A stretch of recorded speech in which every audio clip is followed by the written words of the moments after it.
Otra cosa que aprendemos de la vida de Moisés es su habilidad de interceder por el pueblo. Y gente, Moisés es conocido como uno de los hombres, si no el hombre más paciente que ya vivió sobre la tierra, porque qué gente pesada eran los israelitas. Mira, yo me imagino el dolorazo de cabeza, la quebradera de cabeza que fue dirigir ese pueblo por 40 años en el desierto. Ojo que muchos creemos que los que salieron de Egipto fueron alrededor de 2 millones de personas. Mucha gente, mucha gente. Y Moisés tuvo la habilidad de dirigir a esa gente. Ahora, esta gente que Moisés dirigió era gente difícil, gente que se rebeló contra él, gente que lo atacó, gente que atacó a su esposa. Porque no sé si se acuerdan, la esposa de Moisés no era israelita. La esposa de Moisés no era israelita. Y es muy posible, eso es una especulación, ¿está bien? De que la piel de la esposa de Moisés fuera de un color diferente de la piel de los israelitas. Es una posibilidad, lo que hace con que esa relación de alguna manera haya sido atacada por los israelitas. ¿Cómo es que el liberador de Israel está casado con una mujer que no es del pueblo de Israel? ¿Te das cuenta? Entonces Moisés sufrió muchos ataques, directos e indirectos. Pero una de las cosas que vemos es que a través de la comunión con Dios, Moisés desarrolló una empatía para con ese pueblo duro de corazón, ese pueblo problemático, ese pueblo complicado. Moisés desarrolló una habilidad única de tolerar lo intolerable que ese pueblo llegó a ser.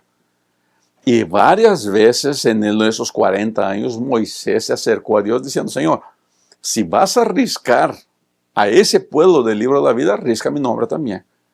Porque hasta aquí los he traído, hasta aquí me has ayudado a guiarlos, yo los voy a llevar hasta el final. Y Moisés fue con ese pueblo hasta las últimas consecuencias. La autora de la lección de jueves, propone algunos pasos. Podemos aprender mucho de la vida de Moisés, dice ella, en lo que se refiere a la oración y aferrarnos a Dios. 1. Moisés sentía un profundo amor por Dios y tenía una idea clara del carácter divino.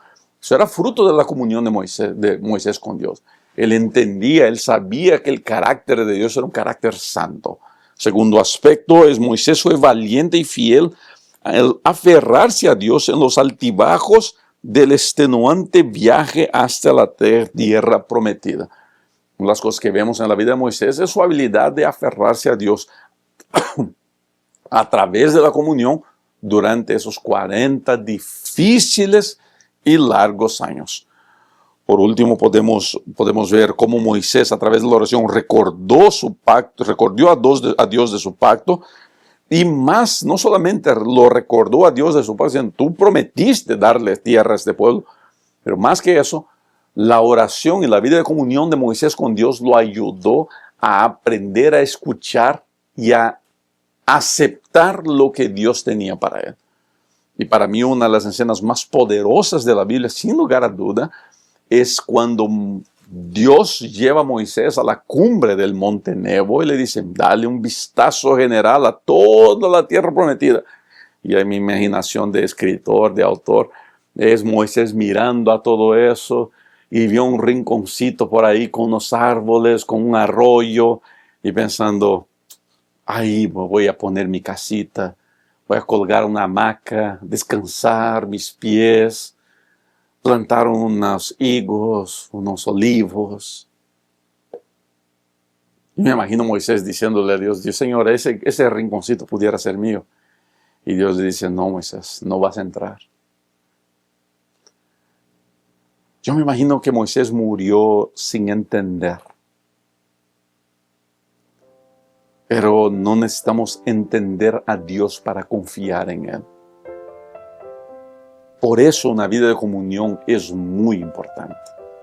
Porque en la mayoría de las veces no vamos a entender por qué las cosas nos pasan como nos pasan. Y solamente si yo estoy firme en mi comunión con Dios, es que yo tengo condiciones de avanzar, aún desagradado, aún en desacuerdo, aún herido, como me imagino que Moisés finalmente llegó a descansar. Pero sabemos que poco tiempo después Dios lo resucitó y lo llevó a algo mucho mayor, ¿no? Así que, querido, el ejemplo de Moisés es uno de los lindos ejemplos de una vida de comunión que valdría la pena tener en nuestra vida.